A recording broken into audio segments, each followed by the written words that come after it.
Hello, welcome back to Farm Base with Make. Now we are in the early hour of day 11 since we stocked this Ross 308 from Agrited Hatchery. Now there were some few modification I did today, this early hour of day 11 that I want to share with us. Now you remember this nipple drinker that I use in brooding my chicks. They used to be two here because I placed this one here and then the other one at that other end to brood my chicks. But now brooding is over. We are raising these birds till the 35 till maturity. So I had to connect everything in a straight line now because the pen is gradually getting bigger for them. I'm expanding the pen for them so that over time they can occupy the whole thing. Now, when it comes to nipple drinkers installation, using this flex hose is one of the best thing you can do to your nipple drinkers installation because it, just as the name implies, is very flexible. Now, imagine using a PVC gum to really usable, more maybe 3/4 able to run my pipe that time during that brooding. I will not be able to join this nipple drinkers pipe on a straight line, no.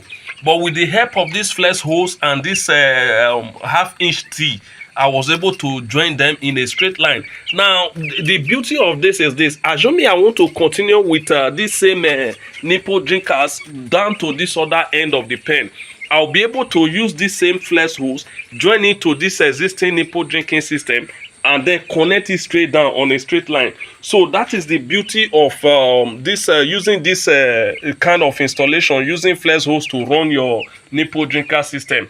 Is very helpful because it can help you restrain your birds to a particular area by using that flex hose and then still provide adequate number of nipple drinkers for them. So I use this flex hose to join the two together to be in this at this point before, but now I've did some modification here, arrange them in a straight line so that wherever they are in this pen, they should be able to have access to cool drinking water. Now, I also in a way rearrange the bird drinkers. You know, both of them. The very first one, at the two that we started brooding, was somewhere there. But after a while, as I expanded the brooder, I moved the two bird drinkers to somewhere here. But now, you can see that last one there because I've expanded the pen to that end. So I had to move that bird drinkers to that end so that wherever the chicks are, they have access to this drinking water. Very important. So whenever you are expanding your pen, where you are expanding your brooder, look for a way that is where your physical observation comes in. Arrange the feeder and the drinkers in a way that they can have access to drinking water as well as have access to feed. This is very important. Again, they don't have to travel, they don't have to walk too long just to have access to water. No, if they move a little, they should have access to water, whether from the nipple drinkers or from the bird drinkers. We are making use of automatic drinking system here, that is the nipple drinkers as well as the bird drinkers. Since day one, we've not added anything like manual drinker. That was the promise I made, that from the beginning to the end, we are not going to use anything manual drinkers to raise this bird. So we've actually been adhering to that, and the result we've been getting using this automatic drinking system has been amazing. Apart from expanding the pen today so that they have more than enough space, I also replaced the litters because it won't be good expanding the pen, then come and use the litters as well as the fresh litters. No, I had to pack the old ones, though it wasn't that very used up, so it wasn't smelling. There wasn't fly running up and down in the pen that made me to change it. No, in a way, the number of feeders that I have in here, this bigger feeder here, is enough for them. I also in a way introduced this, so although as they grow, the number of feeder is supposed to be increased, because like this big feeder now, about 15 chicks can easily eat from this big feeder comfortably. By the next few days, they won't be able to be 15 of them won't be able to eat from this feeder anymore. So I'll have to add to the feeder so that maybe by then 10 or 12 are eating from this feeder. So they should have other form of feeder to be eating from. So that is when I will have to now introduce the rectangular feeder I made. That's when I will now have to introduce some of them to this pen. Again, you don't have to add so much because otherwise your feed might be getting wasted sort of. So just add enough by observing them physically. Like this long one that I put in here now can comfortably enable 40 chicks to eat. So if this can enable 40 chicks to eat, and this other one about 15, and I have about 10 of this in here, that's already about 150 birds eating, if they are all eating at the same time. Then plus this other one and one other rectangular feeder up there, it should be okay for them to be eating from. Though they can't all be eating at the same time, they can't all be drinking at the same time. Just as at the moment right now, you see some of them drinking water, some are picking feed, most of them are resting. That's how it is. So some will be resting, some will be eating, some will be drinking. So they can't all be eating at the same time, except at times maybe you didn't really give them feed on time, or you starve them of water for a while, especially if you want to vaccinate. By the time you bring in the water, they will rush down. Almost all of them will rush down. It's still not all of them that will be drinking at that same time. Just a quick one of the things we do in this channel is this: when you comment or ask question and we discover that responding to that question by text will not really give you a detailed understanding of the answers we are providing, we take that question, make a video with it and post it, so that you'll be able to have a detailed understanding of the answers we provide. In this way, you are gaining more values from the answers we provide to your question. This is what we do at Farm Biz with McCain. So if you have your question, you have your comment, kindly put it in the comment section below. We'll be so happy to respond to it, either by video or by text. By day 10 yesterday, early hour of this day 11, as we just step into day 11, I decided to take some of the weight of these chicks. Do you know what some of them gave me? It wasn't surprising, because it is expected. Some of them were already giving me about 420 grams at day 10, giving me 420 grams, 417 for the few ones I weighed.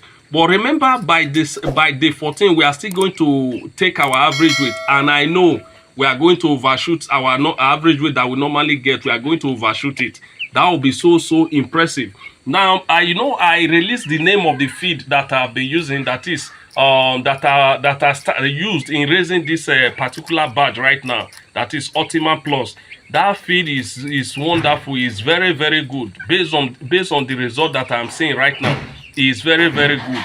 So I want to believe by disposal, when I compare the result I'm going to get by disposal, I know the result will be very massive.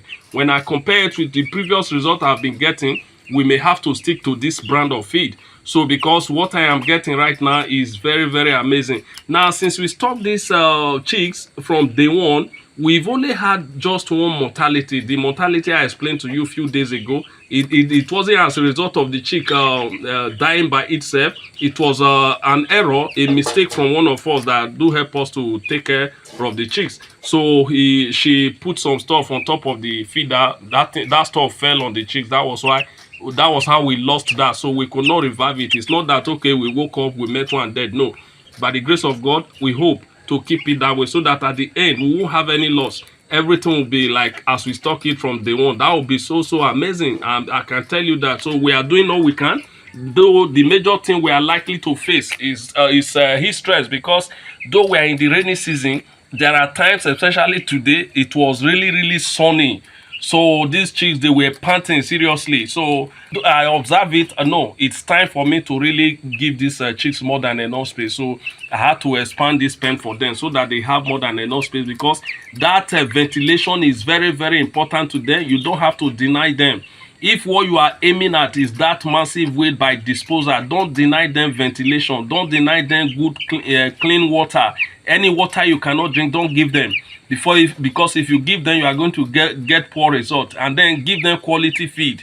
Very important. All you need to do is just minor daily routine. At the end, you achieve massive results. I can tell you that. So that's what we normally achieve in this our farm. If you've been following our video for some time now, you see the result we get is amazing. 3.2 kg by the 35, 3 kg, 2.9, 2.6, 2.7, 2.8 kg by the 35. This is what we normally get. By then, I just discovered, okay, well, getting 3 kg, 2.9, 2.8 kg. Why should I still be keeping this bird? Instead, why not dispose everything and then restock? So that's how we've been raising our birds. This is still day 11, the late hour. So remember, by this day 11 till day 12, what we are administering is multivitamins just for those 2 days, day 11, day 12. So that by day 13, they are going to be on plain water. Then by day 14, they will not be on, we will not administer our first dose of Gumboro vaccine. Now, I received a comment that okay, whichever medication I'm giving, I should be showing it so that whoever wants to use it or go and get it, he can go and get it. Now, I didn't show the glucose that I was using. Now, this is the glucose. This is the pack of the glucose I'm using. They call it C glucose from is it John Care? I don't know. You can see the name here. John Care. It contains vitamin C, paracetamol, and glucose. Now the beauty, this is about 50 grams. The beauty, what I love about this glucose is this: the dosage is there. How much you should give per liter of water is stated in the pack. That's the beauty. That's one thing I love about this particular glucose. It's not like some other one you buy at the pharmacy and they tell you, okay, just take a spoonful of one and then make 1 liter, all those stuff. No. So this tells you, okay, this is the quantity you should give per liters of water. Like this particular one, is saying this 100 gram should be used per 100 liters of drinking water. That is 1 gram to 1 liter of water, which is very, very okay. So it was just a little quantity I took, because by that day one, they've not started taking a whole lot of water per se. So I took a little quantity. I still have a whole lot left, though this was just 50 grams. So that was what I gave by day one. That is the first water they took as they got to the pen before having access to feed. Now today we'll be administering a multivitamin. So though we administer this day 2 to day 5. Now if you've been following my video, the particular one I've been using before is not this brand. It's this Chemvite multivitamin. But when I got there, it wasn't available, so I had to look at what they have, provided it contains this combination of these 4 things: vitamins, calcium, minerals, electrolyte, and amino acid. Very, very important. Though the brand is a different brand, but as far as it contains those four information, is good to go. So this is the one I bought, and it's the one I've been using for this batch. So it's the one I'm still going to give them now. So I just have to show you, in case you want to get it, you can get it. Okay.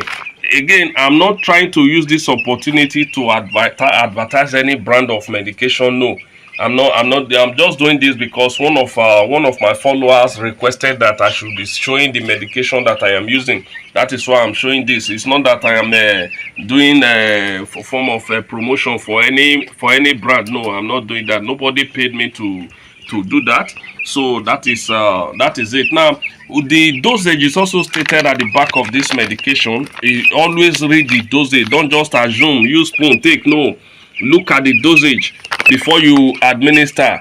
Then it's always good you have a kitchen scale. Very, very important. Get a kitchen scale to be using to take your measurement. That is, this particular one now says we should give 1 gram per 5 to 8 liters of drinking water for 3 consecutive days. Now what we have to do now, this 1 gram, we might take 1 gram to 8 liters of water, or 1 gram to 6 or 7 liters of water. We may not take this 5 we may not take this 5 liters. So we'll go with the 8 liters per 1 gram. So that's how we'll be administering this medication. Thank you so very much. If you find this video helpful, in a way to say thank you for all you've been doing, kindly do well to hit the subscribe button, turn on the notification icon, like, comment, and share, as this will help us to grow our channel and reach a larger audience. Thank you so very much. Remember, we are heading towards day 35. By day 35, we are going to be disposing these birds.